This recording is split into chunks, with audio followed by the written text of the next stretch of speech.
The United Arab Emirates has announced it's imposing an indefinite trade embargo on Iran. ዛሬ በመካከለኛው ምስራቅና በአፍሪካ ቀጠና እየተካሄደ ያለው ትልቁ የኃይል ሽግግር ማዕከል የሆነችው የተባበሩት አረብ ኤሚሬቶች ከተለመደው ጥብቅ አቋም ወጥታ በተግባራዊ ፖለቲካ መርህ እየተመራች ነው። በአንድ በኩል ከእስራኤል አይረንዶም እና ከአሜሪካ ጋር ያላትን ወታደራዊና ቴክኖሎጂያዊ ትብብር በይፋ ስታጠናክር፣ በሌላ በኩል ደግሞ ከቀጠናው ተቀናቃኟ ከኢራን ጋር የነበራትን ውጥረት በጸጥታ በማርገብ የንግድና የኢኮኖሚ መስመሮቿን ንግድ ዳግም እያነቃቃች ይገኛል። በዋሽንግተን መድረኮች ላይ በሚሊዮኖች የሚቆጠሩ ዶላሮችን በማፍሰስ የአሜሪካንን የፖለቲካ ሊቃን በእጇ ያስገባችው ዩናይትድ አረብ ኤሚሬትስ ከሲሊኮን ቫሊ እስከ አርቲፊሻል ኢንቴሊጀንስ ባሉ ግዙፍ የቴክኖሎጂ ስምምነቶች ላይ የገንዘብ ደጋፊ ሆና ብቅ ብላለች። ከባህረ ሰላጤው ባለፈም አፍሪካ አህጉር ውስጥ ከጅቡቲ እስከ ሶማሌላንድ ያሉ ስትራቴጂካዊ ወደቦችን በመቆጣጠር እንዲሁም በማዕድን በሎጂስቲክስና በሱዳን ግጭት ዙሪያ ባሉ አወዛጋቢ የንግድ እንቅስቃሴዎች ውስጥ ሰፊ አሻራዋን አሳርፋለች። ታዲያ ይህች ሀገር ከአሜሪካ ከእስራኤልና ከኢራን ጋር ያላት የጠበቀ ግንኙነት ምንን ያመለክታል? ዋሽንግተንንና አፍሪካን በገንዘብና በስትራቴጂ የቃኘችበትስ ምስጢር ምንድን ነው? በዛሬው የሳሎን ተረካችን በጥልቀት የምንመረምረው ይህንኑ አነጋጋሪ ጉዳይ ይሆናል። የሳሎን ሰዎች ዮናስ ክብረት ከእናንተው ጋር ነኝ። ዩናይትድ አረብ ኤሚሬትስ ዋሽንግተንን በእጁ ያስገባችውስ እንዴት ነው? ይህች የባህረ ሰላጤ ሀገር ካሽና ማራኪ ስልቶችን በመጠቀም የአሜሪካ የመካከለኛው ምስራቋ አንዷ ዋና አጋር ለመሆን ችላለች። ነገር ግን አንዳንድ አሜሪካውያን ይህ ግንኙነት ለሀገራቸው ጥቅም የሚሰጠው ነገር ስለመኖሩ ዛሬም ይጠይቃሉ። ከ20 ዓመታት በፊት የተባበሩት አረብ ኤሚሬቶች በፖለቲካዊ ውዝግብ ውስጥ ወድቃ ነበረ። የነዳጅ ሀብት ያላት የባህረ ሰላጤው ሀገር በዱባይ ባለቤትነት በታወቀው የሎጂስቲክስ ኩባንያ ዲፒ ወርልድ አማካኝነት 6 ዋና ዋና የአሜሪካ የባህር ወደቦችን ለመግዛት ያቀረበውን ጥያቄ በአሜሪካ ሕግ አውጪዎች ዘንድ ከፍተኛ ተቃውሞ አስነስቶ ነበር። ከጥቂት ዓመታት በፊት በመስከረም 11 ጥቃት ከተሳተፉት ጠላፊዎች መካከል ሁለቱ ከዩናይትድ አረብ ኤሚሬትስ የመጡ ነበሩ። ሀገሪቱ የአልቃይዳ የገንዘብ ማከማቻና የጸረ ሽብርተኝነት ችግር መሆኗን በመጥቀስ ዩናይትድ አረብ ኤሚሬትስ ስትራቴጂካዊ ወደቦቿን እንድትቆጣጠር ከተፈቀደ ለአሜሪካ ደህንነት አስጊ መሆኑን የተወሰኑ የአሜሪካ ሕግ አውጪዎች አስጠንቅቀው ነበር። ዩኤኢ በአፍጋኒስታን ጦርነት አሜሪካ ለመደገፍ ወታደሮችን የላከች ብቸኛ የአረብ ሀገር መሆኗና የቡሽ አስተዳደር የወደቦችን ስምምነት በመደገፍ ምንም ለውጥ አላመጣም። ሕዝባዊ ተቃውሞው ዲፒ ወርልድ ከሽያጩ እንዲወጣ አስገድዶታል። ይህ ክስተት ለዩናይትድ አረብ ኤሚሬትስ እና ለአሜሪካ እና ከአሜሪካ ጋር ላላት ግንኙነት ትልቅ መነሻ ነጥብ ሆኗል። በአቡዳቢ በወቅቱ የሀገሩ ኃይል የዘውድ አገዛዝ መሪ የነበሩትና በኤምቢዜድ ቅጽላቸው የሚታወቁት ሼክ መሐመድ ቢን ዛያድ ለአደጋ ጊዜ ስብሰባ አማካሪዎቻቸውን ሰበሰቡ። ይህ ቀውስ አብዛኛዎቹ አሜሪካውያን ስለ ዩናይትድ አረብ ኤሚሬትስ የተሳሳተ ግንዛቤ እንዳላቸው እንዳሳየው ኤምቢዜድ ለአማካሪዎቻቸው ተናገሩ። ይህንንም ማስተካከል ያስፈልጋል ነበር ያሉት። እነሱም አደረጉት። ከ20 ዓመታት በኋላ ኤምቢዜድ የዩናይትድ አረብ ኤሚሬትስ ፕሬዝዳንት በመሆን አገሪቱን እየመሩ ይገኛሉ። የባህረ ሰላጤው ሀገርም በአሜሪካ ፖለቲከኞችና በወታደራዊ አዛዦች ዘንድ ትንሿ ስፓርታ የሚል አድናቆት የተሞላባት ቅጽል ስም በማግኘት ከአሜሪካ አጋሮች አንዷ ሆኗ ትገኛለች።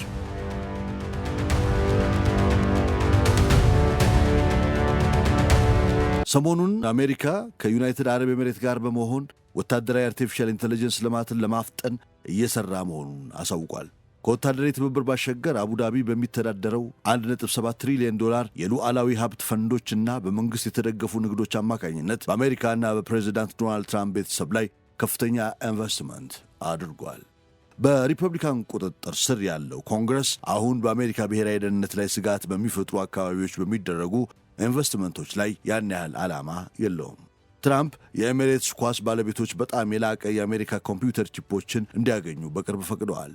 ይህ የተደረገው አንድ የኤሚሬትስ ንጉሣዊ ቤተሰብ አባል በሰጠው $500 ሚሊዮን የትራምፕ ቤተሰብ ክሪፕቶከረንሲ ንግድ ኢንቨስትመንት ከጥቂት ወራት በኋላ ነው። የስትራቴጂክ ለውጥ ማድረግ እንዳለበት የወሰኑት ኤምቢዜድን አስመልክቶ ትራምፕ ሰኔ ወር ላይ የውሃ መሪዎች ታላቅ ተዋጊ ናቸው በማለት ዩኤኢ አስደናቂ አገር መሆኗን ተናግረዋል። ፍጹማዊ ንጉሣዊ አገዛዝ የሆነችው ዩኤኢ ዋሽንግተንን በእጇ ማስገባቷ ዋሽንግተን ውስጥ የሕዝብ ግንኙነት ዘመቻ እንዴት መካሄድ እንዳለበት ለወዳጆችም ለጠላቶችም ትልቅ ማሳያ ተደርጎ ይታያል። ነገር ግን ነገሮች ሁልጊዜ ለስላሳ አልነበሩም። አሜሪካ በ2011 የአረብ ጸደይ አብዮቶች ላይ ያሳየችው ጸጥ ያለ ማዕቀብና በ2015 ከኢራን ጋር የኒውክሌር ስምምነት መፈረሟ ኤሚሬትሶችን አበሳጭቷል። በቅርቡ ደግሞ የትራምፕ ከኢራን ጋር ያለው ጦርነት የኤምቢዜድን ተጽዕኖ ፈትኖታል። ዩናይትድ አረብ ኤሚሬት የኢራን አጸፋዊ ጥቃቶች ዋና ኢላማ በመሆኗ የተተኮሱት ሚሳኤልና የድሮን ውርወራዎች የአገሪቱን የጸጥታ ገጽታና የቴክኖሎጂ ማዕከል የመሆን ህልውናዋን አደጋ ላይ ጥሎታል። የቀድሞው የዩኤኢ አምባሳደር የነበሩት ባርባራ ሊፍ ኤሚሬትሶች ገንዘብ፣ ተደራሽነትና ተጽዕኖ እንዳላቸው ይገነዘባሉ። ነገር ግን በደጃቸው ላይ ለተጀመረው ጦርነት ድምፅ አላገኙም። እናም ለዚህም ከፍተኛውን ጉዳት ተቀብለዋል ይላሉ።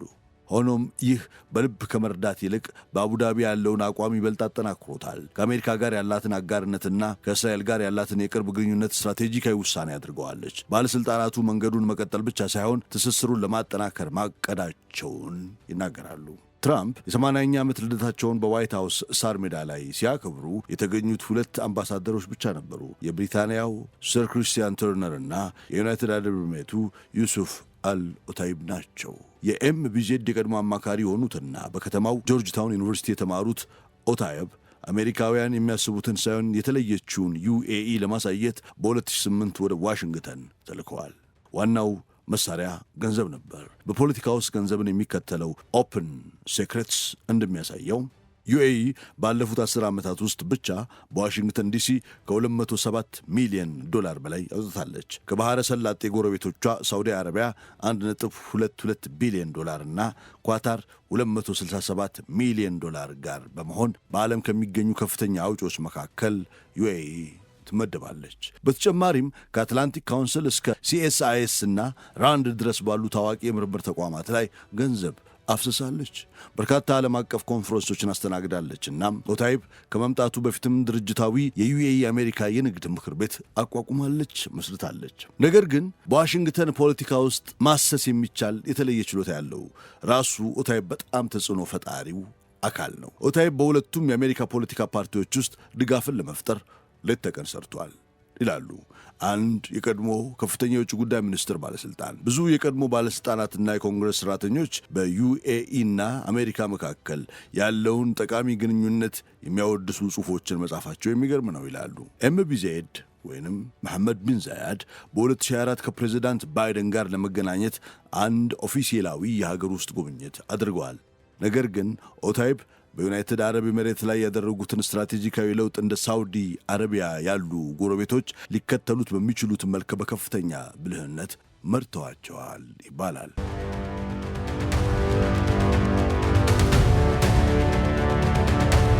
የሳውዲ ወኪሎች አንድን ታዋቂ ጋዜጠኛ በ2018 መግደላቸው ሪያድን ለጥቂት ዓመታት በዲፕሎማሲያዊ ሞገስ ቢያዋርዳትም ኦታይብ ግን ዩኤኢን የዘመናዊነትና የተስፋ ብርሃን አድርጎ በመሸጥ ተጠምዶ ነበር። ንግድ ተኮር የሆነችው ዱባይ በማኅበራዊ ወግ ጥብቅ በሆነው የሙስሊም ክፍለ ዓለም ውስጥ እንደ ሊበራል ተደርጋ እንድትታይ አድርጓል። ኦታይባ የአሜሪካ ፖሊሲ አውጪዎች ዩኤኢን እንዲጎበኙ አበረታቷል። የኤምባሲውን እንቅስቃሴ በኮንግረስ፣ በምርምር ተቋማት፣ በዩኒቨርሲቲዎች፣ በትምህርት ቤቶችና በመገናኛ ብዙሃን መርቷል። እንዲሁም ለዋሽንግተን ልሂቃን ድግሶችን አዘጋጅቷል። በትራምፕ የመጀመሪያው የምረቃ ዘመቻ ወቅት በመካከለኛው ምስራቅ ጉዳዮች ላይ በጣም ተጽዕኖ ፈጣሪ ከሆኑት አማካሪዎች አንዱ የሆነው የፕሬዝዳንት ዝምድና ካለው ከጃሬድ ኩሽነር ጋር በቅርበትም ሰርቷል። የዩኤኢና የኦታይባ በጣም የተሳካ ስኬት በ2020 የእስራኤልን ግንኙነት መደበኛ የሚያደርገውን የትራምፕ ታሪካዊ የአብርሃም ስምምነት መፈረማቸው ሲሆን ይህም የአሜሪካን ፖለቲካዊ ተቋም ያሟላና በአሜሪካ አመለካከት ላይ ትልቅ ለውጥ ያመጣ ሆኗል። የአሜሪካንን ፍላጎት በቀላሉ ማንበብ ይችሉ ነበር። እንዲሁም ከትራምፕ ቤተሰብ ጋር ለመቀራረብ እስራኤል ቁልፍ መንገድ መሆኗን ያውቁ ነበር ይላሉ አንድ የቀድሞ የውጭ ጉዳይ መስሪያ ቤት ባለሥልጣን።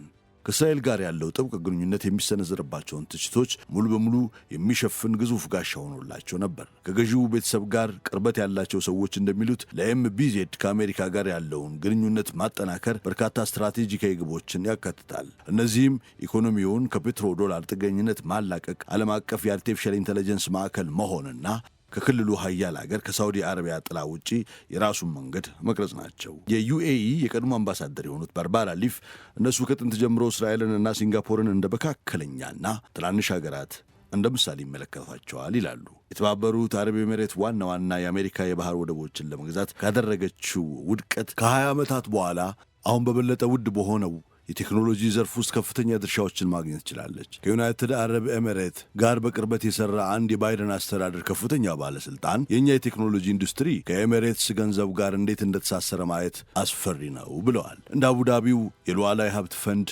ሙባዳላ እና በፕሬዝዳንቱ ወንድምና ብሔራዊ ደህንነት አማካሪ በሼክ ታህኑን ቢን ዘይድ አልናህያን የሚመራው ኤምጂኤክስ የመንግስት ድጋፍ ያላቸው የኢንቨስትመንት ተቋማት ከኦፕን ኤአይ እና ኤክስ ኤአይ ካሉ የቴክኖሎጂ ኩባንያዎች ጋር ሰፊ አጋርነትን መስርተዋል። እነዚህ ኢንቨስትመንቶች የአሜሪካና የዩኤኢ ግንኙነት ከ9/11 ወይንም ከመስከረሙ ጥቃት በኋላ ከነበረው ወታደራዊ ትብብር መድረክ ወደ ኢኮኖሚያዊ ትብብር እንደለወጡት አንድ የኤሚሬትስ ባለስልጣን ይገልጻሉ። ከኢራን በኋላ ባለው ዓለም ውስጥ ሁለቱም ይሆናል ይላሉ ባለስልጣኑ።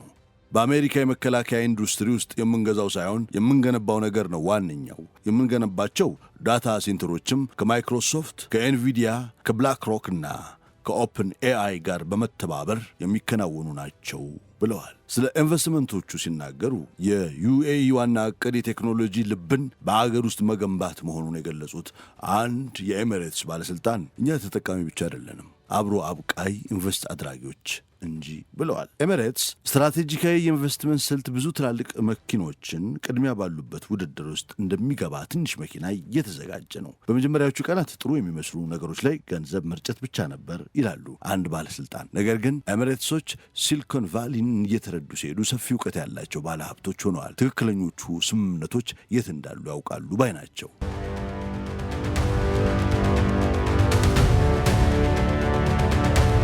የትራምፕ አስተዳደር የኢኮኖሚ ዲፕሎማሲ ከፍተኛ ባለስልጣን የሆኑት ያኮብ ሄልበርግ በዚህ ዓመት እንደተናገሩት የኤሚሬትስ ኢንቨስትመንቶች በቺፕ አምራቾች ላይ መደረጋቸው ዩኤኢ የቴክኖሎጂ ኢንዱስትሪ ወሳኝ የገንዘብ ደጋፊ አድርጓታል። ነገር ግን ለአቡዳቢ ትልቁ ድል የመጣው የአሜሪካው የንግድ ዲፓርትመንት የላቁ የቺፕ ሽያጮች ለዩኤኢ እንዲፈቀድና ተዛማጅ የሙያ መቆጣጠሪያዎችን እንዲያነሳ በወሰነ ጊዜ ነው። አምባሳደር ኦታይብ የቺፕ ስምምነቱን ቀጣይነት ያለው ተሳትፎ ትልቅ ምዕራፍ ነው ሲሉ አሞካሽተውታል። ዲሞክራቶች ግን ይህንን በሌላ መልኩ ይመለከቱታል።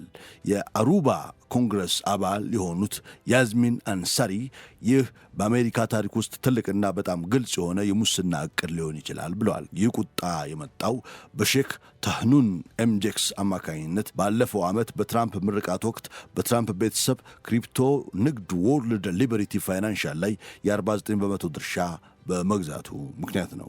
ኤምጄክስ በኋላ ላይ በክሪፕቶ ልውውጥ ላይ ኢንቨስት ለማድረግ በወርልድ ሊበሪቲ ስቴብል ኮይን ውስጥ $2 ቢሊዮን ገዝቷል። ይህ ደግሞ ወርልድ ሊበሪቲን በ$2 ቢሊዮን ጥሬ ገንዘብ ውጤታማ በሆነ መንገድ የደገፈ ስምምነት ነው ይላሉ የዲሞክራት ሴናተሩ ክሪስ ቫን ሃለን። አኳ ፋውንዴሽን የሚባል በዩኤኢ ላይ የተመሰረተ ፈንድም በወርልድ ሊበሪቲ የወጡ $100 ሚሊዮን ዲጂታል ቶከሮችን ገዝቷል። ኤሚሬትሶች ኢንቨስትመንቶቹ ከኤሚሬትስ የፖለቲካ ምኞቶች ወይንም ከተቀመጠው የአሜሪካ ዩኤኢ ቺፕ ስምምነት ጋር የተገናኙ መሆናቸውን ይናገራሉ። የወርልድ ሊበሪቲ ቃል አቀባይ እንዳሉት ግብይቱ ለኤምጂኤክስ ኢንቨስትመንት ክፍያ ብቻ ነው፣ እናም የጥሬ ገንዘብ ድጋፍ ነው ማለት ፍጹም ሐሰት ነው ብለዋል። የአሜሪካ ብሔራዊ ደህንነት ባለሥልጣናትና ሕግ አውጪዎች ዓመት ከዓመት እንደሚያስጠነቅቁት ለኤሚሬትሶች የላቁ ቺፖችን ማግኘት የአሜሪካን በጣም ምስጢራዊ ቴክኖሎጂ ከዩኤኢ ጋር የንግድና ቴክኖሎጂ ትስስር ላላት የአሜሪካ ዋና ዓለም አቀፍ ተፎካካሪ ለቻይና ሊያጋልጥ ይችላል ብለዋል። የትራምፕ አስተዳደርና ኤሚሬትስ ቴክኖሎጂውን ለመጠበቅ እርምጃዎችን መውሰዳቸውን ይናገራሉ። ነገር ግን አንዳንድ የቀድሞ ባለሥልጣናትና ሕግ አውጪዎች ጥርጣሬ አላቸው። ኤሚሬትስ ለአሜሪካ የውጭ ፖሊሲና ብሔራዊ በሆነ መልኩ ሳይሆን ለራሷ ጥቅም ብቻ የሚሠራ ከአሜሪካ ጋር ግንኙነት መስርታለች ይላሉ የቀድሞው የውጭ ጉዳይ መስሪያ ቤቱ ከፍተኛ ባለሥልጣን። በጥልቀት ከታየ ከዩኤኢ ግንኙነት የሚገኘው ጥቅም ጭጋጋማና ተጨባጭነት የሌለ ነው ሲሉ ባለሥልጣኑ አክለዋል።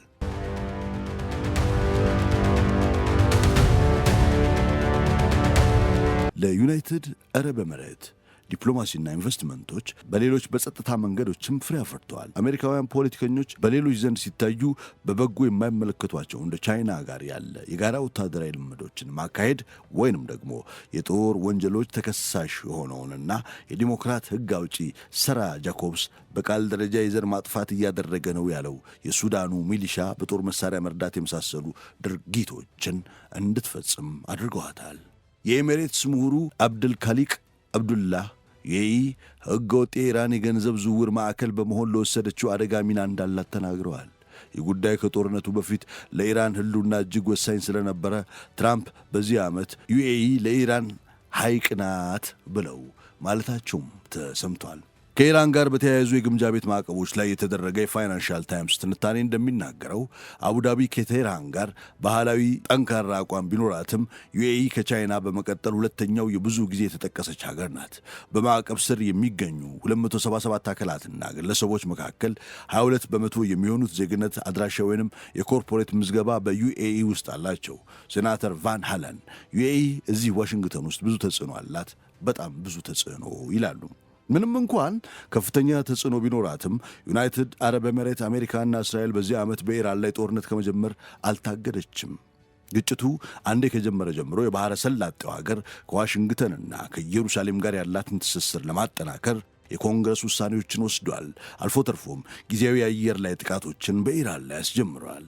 የኤሚሬትስ ባለሥልጣን በጦርነቱ ወቅት የታየው አስተማማኝ የአሜሪካ የጦር መሣሪያዎችና የድጋፍ ፍሰት በግንኙነት ውስጥ ያላቸውን ጥልቅ እሴት ማሳያ እንደሆነም ይነገራል። በጦርነቱ ውስጥ የነበረን አፈጻጸም ከአሜሪካ ጋር ያለን ትብብርና ማስተባበር ከፍ አድርጎልናል ይላሉ አንድ የኤሚሬትሱ ባለሥልጣን። ይህም ብቁ መሆናችንንና ምን እየሠራን እንዳለን እንደሚያውቁ አሳይቷል ባይ ናቸው እኚሁ ባለሥልጣን። አሁን ዩኤኢ ከእስራኤል ጋርም ይበልጥ እየተቀራረበች መጥታለች። እናም የኦፔክ የዘይት ዋጋ ተጽዕኖ ፈጣሪን ለረጅም ጊዜ ካስተናገደው ከትራምፕ ጋር በጉዳዩ ከተገለለች አጋርነቱን ልታቋርጥ ትችላለች። አንዳንድ ባለሙያዎች እንደሚያምኑት በአረብ ክልላዊ ትስስር ወጪ በአሜሪካና በእስራኤል ግንኙነቶች ላይ ማተኮር አደገኛ አካሄድ ነው። በቱሌን ዩኒቨርሲቲ የመካከለኛው ምስራቅ ባለሙያ የሆኑት ቴንዱር ሌበር በዚህ መልኩ ኤሚሬት ስትራቴጂካዊ ራስን በቻለ አቋሟን ለእነዚህ ሀገራት አሳልፋ መስጠት አደጋ ገጥሟታል ይላሉ። የዲሞክራቲክ ፓርቲ ሕግ አውጪዎች የዩኤኢን ድርጊቶች አጥብቀው በመቃወም ህዳር ወር በሚካሄደው የመካከለኛው ዘመን ምርጫ ኮንግረስን መልሰው መቆጣጠር ከቻሉ የሀገሪቱን እንቅስቃሴዎች ለመመርመርና የኮንግረስ ምርመራዎችን ለመክፈት መንገድ ሊከፍት እንደሚችል ያምናሉ። ዲሞክራቷ የኮንግረስ አባል ሳራ ጃኮብስ አጋሮቻችንና አጋር ሀገራትን ከሌሎች ጋር በተመሳሳይ መስፈርት መለካት እንደሚያስፈልግ ይነገራሉ። ዩኤኢ በክልሉ ውስጥ ታላቅ የአሜሪካ አጋር መሆኗን ብንቀበልም ነገር ግን ድርጊታቸው የአሜሪካን ባለሥልጣናትና ስልጣን በቀጥታ እንዴት እያዳከምና ጉዳት እያስከተለ እንደሆነ ሐቀኛ መሆን አለብን ብለዋል።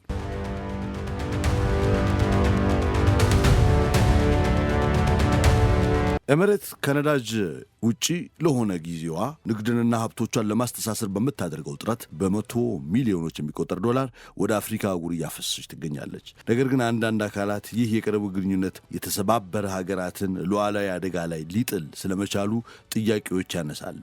በዚያም 2023 በሱዳን አፍራሽ ጦርነት መጀመሪያ ላይ ከተፈጸሙት ትልልቅ የወርቅ ዘረፋዎች አንዱ ከካርቱም የሚገኘው የመንግስት የወርቅ ማጣሪያ ተቋም መያዙና ማዕከላዊ ባንክ መሰበሩ ነበር።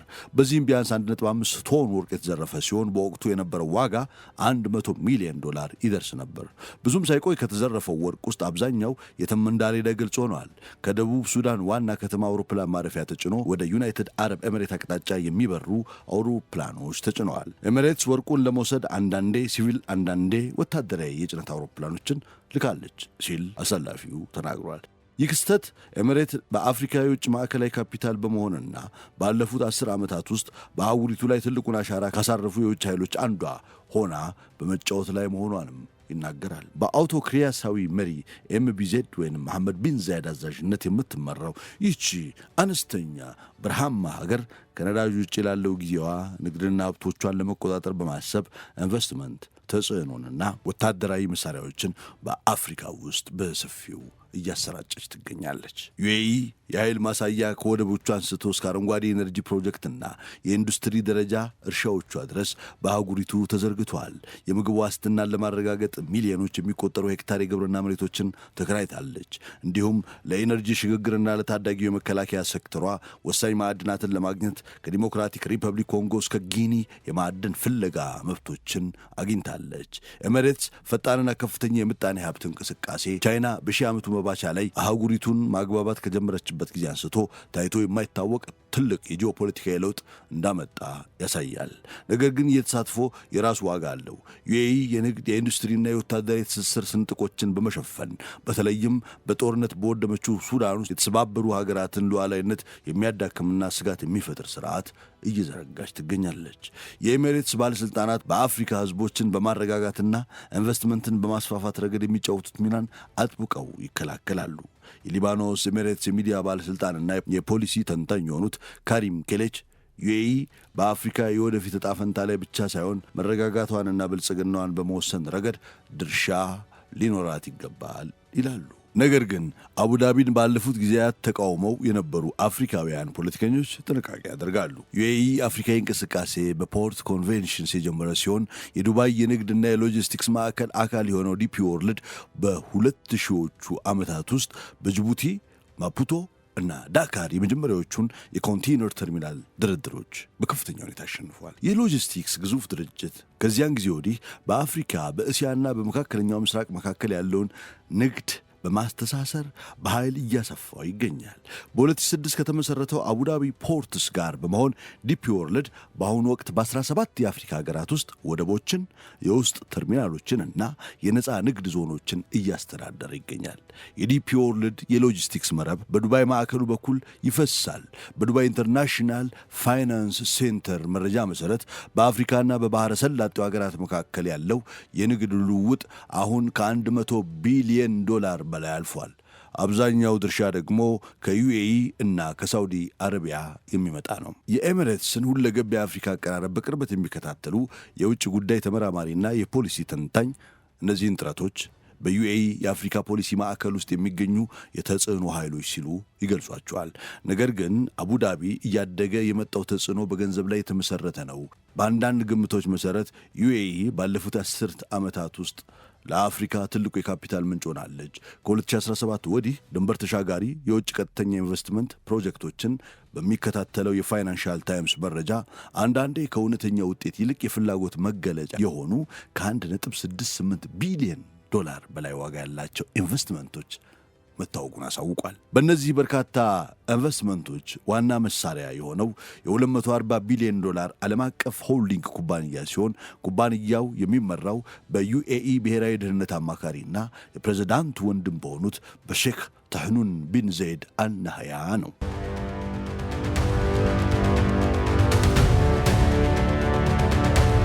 የሀገሪቱ ፕሮጀክቶች በመላው አህጉሩ የተስፋፋ ሲሆን ብዙ ጊዜ በግዙፍ የዋጋ ግምቶች ይታወቃል። በዩጋንዳ 4 ቢሊዮን ዶላር የሚወጣ የነዳጅ ማጣሪያ፣ በግብፅ ደግሞ 10 ቢሊዮን ዶላር የሚወጣ የነፋስ ኃይል ማመንጫና በሴኔጋል ደግሞ 5.1 ቢሊዮን ዶላር የሚወጣ ወደብ ከነዚህ ውስጥ ይጠቀሳሉ። የኤሚሬትስ ባለስልጣን እንደሚያብራሩት እነዚህ ኢንቨስትመንቶች ሌሎች ሀገራት አደጋን ለመሸሽ በሚፈሩበት ወቅት አፍሪካዊ አጋሮችን ለመደገፍ ያላቸውን ፈቃደኝነት ያሳያሉ። በየዓመቱ ግዙፍ የመሠረተ ልማት ኢንቨስትመንት እጥረት የሚያጋጥማቸው በርካታ የአፍሪካ መንግስታት እነዚህን የገንዘብ ፍሰቶች በደስታ ይቀበላሉ። አንድ የዩናይትድ አረብ ኤሚሬት ባለሥልጣን ለፋይናንሻል ታይምስ ጥያቄዎች በሰጡት ምላሽ የእኛ ተሳትፎ የንግድ ልውውጥ ብቻ አይደለም፣ የተጋሩ እሴቶችና ዘላቂ ልማትን አካታች እድገት ባለን ራዕይ እየተመራ ነው ብለዋል። ባለሥልጣኑ ከአፍሪካ ጋር ያለው ግንኙነት በጋራ እምነት መከባበርና ለሕዝቦቻችን የተሻለ ብልጽግና ባለው የጋራ ራዕይ የተመሠረተ ነው ሲሉ ይገልጸውታል። ይሁን እንጂ በአገሪቱ ውስጥ ስላለው የዩናይትድ አረብ ኤሚሬት ዓላማና ከተለያዩ አውቶክራሲያዊ የፖለቲካ አስተዳደሮች ጋር ባላቸው ንግድ፣ ኢንቨስትመንት፣ ዕዳና ግልጽነት በጎደለው የጸጥታ ትብብር እያገኘች ስላለው ተጽዕኖ በፖለቲካው ክበቦች ውስጥ አለመተማመን አለ። በተለይም በአፍሪካ ቀንድና በምስራቅ አፍሪካ ዩናይትድ አረብ ኤሚሬት የጦር መሳሪያ በማቅረብና የወርቅ ንግድ ዝውውር ግዛት ውጪ ካሉ ታጣቂ ቡድኖች ጋር አጋርነት ፈጥራለች። ባሉት ግምቶች መሠረት በየዓመቱ ከ50 ቢሊዮን ዶላር የሚጠጋ በባህላዊ መንገድ የሚመረተው ወርቅ ሳይታወቅ ከአፍሪካ ወደ ዱባይ ይጓዛል፣ ይላካል፣ ይተማል፣ ይነጉዳል። ወርቅ ወደ አንደኛው አቅጣጫ ሲፈስ፣ የጦር መሳሪያዎች ደግሞ ወደ ተቃራኒው ናታጉር አፍሪካ እየጎረፉ ይገኛሉ። ባለፉት 2 ዓመታት የተባበሩት መንግስታት ድርጅት ባለሙያዎች፣ የምዕራባውያን የስለላ ተቋማት፣ የበረራ ክትትል ባለሙያዎችና የሰብአዊ መብት ተሟጋቾች ቡድኖች በሱዳን ያለውን የእርስ በርስ ጦርነት እያቀጣጠሉ ስለሚገኙት የአቅርቦት መስመሮች ሰፊ ማስረጃዎችን ሰብስበዋል። እነዚህም አቡዳቢ ለድብቅ የጦር መሳሪያ ዝውውር የምትጠቀምባቸው በቀይ ባህር ዳርቻና በሌሎች አጋር የአፍሪካ ሀገራት የሚገኙ ስትራቴጂካዊ ወታደራዊና የባህር ኃይል ሰፈሮችን ያካትታሉ። ኤሚሬትስ ይህንን ትስስር በመጠቀም ቀደም ሲል ቀላል የጦር መሳሪያ ታጥቆ የነበረውንና በተባበሩት መንግስታት በአሜሪካና በሰብአዊ መብት ተሟጋቾች አረብ ባልሆኑ ማህበረሰቦች ላይ የዘር ማጥፋትና የዘር ማጽዳት ወንጀል ፈጽሟል ተብሎ የሚከሰሰውን የሱዳን ፈጣን ድጋፍ ሰጪ ኃይል ዘመናዊ ትጥቅ፣ የአየር መከላከያና የታጠቁ ወታደራዊ ተሽከርካሪዎች ያሉት በሚገባ የደረጀና የተደራጀ ሚሊሻ እንዲሆን ረድታለች። አቡዳቢ በአፍሪካ ቀንድ የእስላማዊ ኃይሎች መነሳት የሚያሳድሩባትን ስጋት አትደብቅም።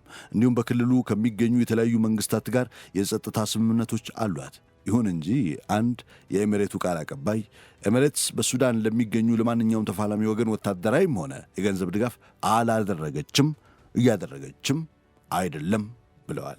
አንዳንዶች በአህጉሪቱ እያደገ የመጣው የአህጉሪቱ የኢኮኖሚ ፍላጎትና ወታደራዊ ጣልቃ ገብነቷ መካከል ጥልቅ ትስስር እንዳለ ይመለከታሉ።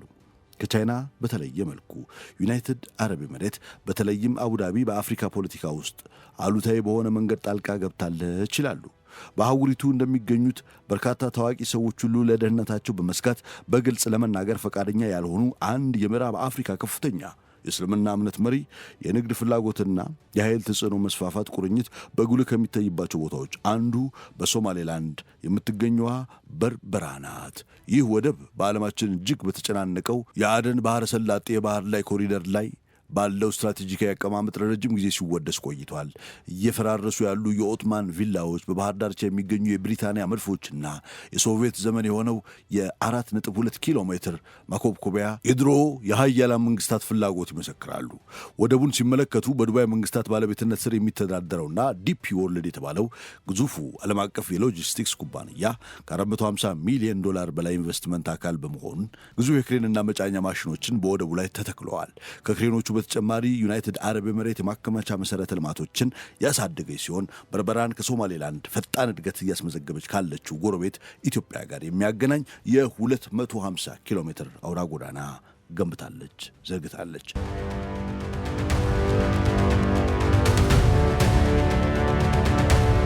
ዲፕ ወርልድ ጥልቅ የውሃ ወደቡን ለማስተዳደር የፈረመው የ50 ዓመት የኪራይ ውል ለዩኤኢ በአቅራቢያው ያለው የባህርና ወታደራዊ ሰፈር እንድትቆጣጠርና የሶቪየት ዘመን ማረፊያው እንድትጠቀም ከሚያስችሉት ግልጽነት የጎደለው ስምምነት ጋር በትይዩ የተደረደረበት ነው። የቅርብ ጊዜ የሳተላይት ምስሎች ከማኮብኮቢያ አጠገብ ተጨማሪ የመሬት ውስጥ ምሽጎችና ወታደራዊ ተቋማት እየተገነቡ መሆናቸውን ይናገራሉ። የአደረጃጀት የኤሚሬትስን አካሄድ ጥሩ ማሳያ ነው። በዩኤኢ ፌዴሬሽን ውስጥ ያለችው ዱባይ የንግድና የቢሊዮኖች ዶላር ኢንቨስትመንት ሚና ስትጫወት፣ የፖለቲካ ስልጣንና የፔትሮ ዶላር ሀብት ማዕከል የሆነችው አቡዳቢ ደግሞ የንግድ መስመሮችን በመቆጣጠርና ከሶማሊያ ባህር ላይ ወንበዴዎችን፣ ከየመን ሁቲዎችን፣ ከሌሎች ታጣቂ እስላማዊ ቡድኖች ከሚመጣ ቀጠናዊ ስጋቶችን በመከላከል የጸጥታውን ዘርፍ ትመራለች። በዚህ ሂደት እያሽቆለቆለ የነበረው የወደብ ሀብት ለ21ኛው ክፍለ ዘመን በሚመጥን መልኩ እንደገና ሕያው ሆኗል። ወደቡ የ120 ሚሊዮን ሕዝብ ባለቤት ለሆነችውና የባህር በር ለሌላት የኢትዮጵያ ገበያ ዋነኛ መግቢያ ለመሆን ተዘጋጅቷል። እንደ አውሮፓውያን አቆጣጠር በ2025 የዓለም ባንክና ኤስ&ፒ ግሎባል ወደቡን ከሳህራ በታች ባሉ የአፍሪካ ሀገራት ውስጥ እጅግ ቀልጣፋ ወደብ ብለው አስቀምጠውታል። ጂኦፖለቲካዊ መሰናክሎች ከተወገዱ ዲፒ ወርልድ የወደቡን አቅም እጥፍ ለማሳደግ ቃል ገብቷል። በዲፒ ወርልድ ስር የሚገኘው አቅራቢያዊ የነፃ ንግድ ዞን የሚያስተዳድረው ኬንያዊው ዜጋ ጆሴፍ ኦጌታ መስተካከል የሚገባቸው ነገሮች አሉ፣ ነገር ግን ይህ የጊዜ ጉዳይ ብቻ ነው ይላሉ።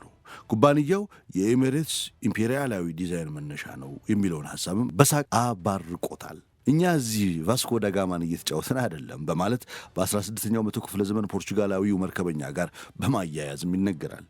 ከ2004 ወዲህ በዛምቢያ፣ በዚምባብዌ፣ በዲሞክራቲክ ሪፐብሊክ ኮንጎ፣ በኢትዮጵያ፣ በማሊና በማውሪታኒያ በሚገኙ የብረት ማዕድን ሥራዎች ላይ ቢሊየን የሚቆጠሩ ዶላሮችን መድባለች።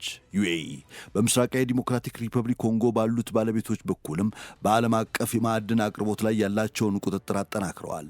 ባለፉት ኦዲቶች መሰረት የዱባይ መሪነት በአፍሪካ ወርቅ ዓለም አቀፍ ገበያ ውስጥ እያደገ መጥቷል። ይህም ከምስራቅ አፍሪካ የሚወጣውን የወርቅ ኮንትሮባንድ ንግድ ይጨምራል። እንደ አንድ የዩኤኢ ባለሥልጣን ከዘረፋው ጋር በተያያዘ ሲናገሩም ለሁሉም የሀገር ውስጥ ኢንዱስትሪዎች ሙሉ በሙሉ በመታዘዝ የእያንዳንዱን የወርቅ ግብይት ደህንነት፣ ታማኝነትና ግልጽነት ከፍ ለማድረግ ጠንካራ የቁጥጥር ማዕቀፍ አዘጋጅታለች ብለዋል። ካርቱም ቻታውስ ባለፈው ዓመት ባወጣው ጥንቃቄ የተሞላበት ጥናት መሠረት ከሱዳን ወደ ዩኤኢ የሚላከው ወርቅና የእርስ በርስ ጦርነትን ፋይናንስ ለማድረግ እየረዳ ይገኛል። የአገሪቱ ተጨማሪ ምርት በስዊዝ አይድ ግምት ከዓመት ከ400 ቶን በላይ የሚገመት በመንግሥት ይፋ ሳይታወቅ ወደ ዱባይ በኮንትሮባንድ ይላካል፣ ይተማል።